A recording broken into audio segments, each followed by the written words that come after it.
C'est quoi la rétention d'eau?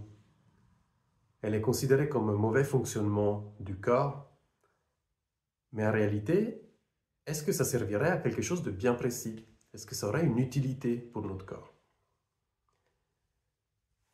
Pour garder l'équilibre du corps, l'eau en excès est éliminée par nos reins. Reins qui filtrent le sang pour le nettoyer. Il fonctionne selon un principe qui est particulier, je trouve, et c'est le principe de tout extraire du sang pour ensuite récupérer uniquement ce qui est nécessaire. Ça veut dire que tout est sorti du sang et puis le rein récupère uniquement ce qui est utile, comme certains sels minéraux, le sucre et une partie de l'eau. La rétention d'eau, qu'on appelle aussi œdème, c'est l'accumulation d'eau à un endroit précis du corps. Cela signifie que les reins, à ce moment-là, récupèrent davantage d'eau pour qu'elle s'accumule à un endroit précis. Pourquoi? Je rappelle que pour notre corps, l'eau, dont d'ailleurs il est composé à 70%, est une garantie de vie, de survie. Si l'oxygène symbolise et signifie la survie dans l'immédiat, on ne peut pas rester très longtemps sans respirer, l'eau permet la survie à court et à moyen terme. Pensez aux quelques jours où on peut survivre sans boire. C'est donc lorsque la survie est en danger pour la personne, lorsqu'elle sent que sa survie est en danger, c'est dans ce cas que le corps active un programme biologique d'urgence qui dit « il faut garder l'eau ». Imaginez un poisson qui se retrouve échoué sur la plage. Son corps il va immédiatement bloquer l'évacuation des liquides, donc il va retenir l'eau, pour améliorer ses chances de survie en attendant qu'il y ait une autre vague qui vienne le chercher. Notre corps d'humain conserve cette mémoire biologique qui dit qu'il faut garder l'eau lorsque la survie est en danger. La rétention d'eau répond donc à des vécus choquants appelés vécus d'écroulement d'existence, ressentis d'écroulement d'existence. Ce sont des chocs de l'ordre de « tout s'écroule » ou « le ciel me tombe sur la tête » ou par exemple « la terre souffle sous mes pieds ». Maintenant, si cette eau sert à la survie, biologiquement, pourquoi elle est gardée à un endroit précis du corps? Si nous vivons un choc assez important pour engendrer cette sensation d'écroulement, nos reins vont bloquer l'évacuation des liquides. Et ce liquide récupéré est envoyé dans les tissus de la partie du corps qui peuvent symboliquement faire quelque chose pour solutionner cette situation. Ça dépend du rôle de l'organe, du tissu.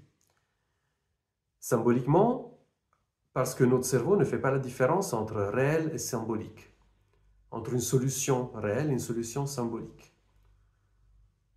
Par exemple, si la rétention d'eau se localise dans les jambes, cela traduit un ressenti d'écroulement d'existence en lien avec un déplacement. Un déplacement réel ou, encore une fois, symbolique, comme un départ, un déménagement, un séjour à l'hôpital, un séjour à un EMS, mais aussi un avancement professionnel ou une montée en grade. Ce sont tous des déplacements pour notre cerveau, donc de garder de l'eau dans les jambes, ça permet symboliquement de le solutionner, si c'est vécu comme un écroulement d'existence. Un œdème de la langue parle, j'ai envie de dire, d'un choc lié à la parole, dite ou pas dite, ce qui a été dit ou ce qui n'a pas été dit, mais qui aurait dû être dit. Un œdème autour des yeux travaille une situation choquante qui a été vue, ou alors la façon dont la personne qui développe l'œdème a été elle-même vue. Par exemple, quelqu'un qui vit le fait d'avoir été vu en train de voler quelque chose.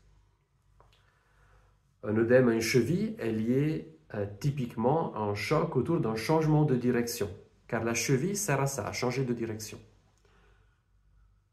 Et des fois, c'est un œdème dans tout le corps, donc c'est un ressenti généralisé de tout s'écroule extrêmement fort. En plus du ressenti d'écroulement d'existence, il y a une autre dimension qui est souvent présente, L'eau, dans certains cas, est retenue car la situation conflictuelle elle-même implique un liquide.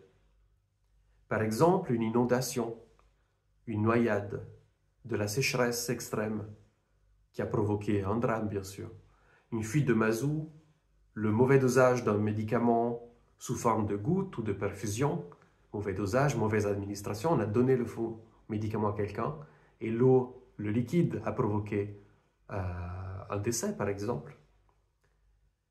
Des fois, c'est un choc lié à l'alcool, c'est aussi un liquide, ou alors un liquide symbolique, comme bien sûr l'argent. Si le liquide impliqué a provoqué un drame par son écoulement, ou sa fuite, ou par son manque, garder l'eau devient une solution symbolique. La seule solution, finalement, si aucune autre solution n'a été possible. C'est une véritable prise en charge par le corps. Le corps essaye de solutionner ce qui n'a pas trouvé d'autre solution. Il répond à un choc psychologique. Et d'ailleurs, lorsque le vécu choquant est surmonté psychologiquement, le corps remet en route le processus d'évacuation du liquide par les reins. La personne va beaucoup uriner de façon très abondante et l'œdème est du coup évacué, car garder davantage d'eau n'est plus utile. Ce qui permet de résoudre ces conflits, c'est de retrouver un véritable ressenti de sécurité. C'est de trouver un apaisement. Si la personne se sent en sécurité, le corps n'a plus besoin de garder du liquide pour survivre. Et ça, je souligne que ça passe aussi par l'expression, le partage de ce qui a été vécu, et surtout de comment ça a été vécu, de ce qui a été ressenti. Cela car c'est le fait de vivre un conflit dans l'isolement, de ne pas pouvoir l'exprimer, c'est un facteur important pour que le corps le prenne en charge. Il développe ce que nous appelons une maladie. Et si le symptôme revient, c'est que le conflit a été réactivé, il a été vécu de nouveau. Des fois, on vit différentes situations qui nous amènent le même ressenti. Et parfois, les thèmes d'écroulement d'existence, de tout perdre, ou des drames impliquant un liquide sont présents dans la lignée. C'est un de nos ancêtres qui l'a vécu.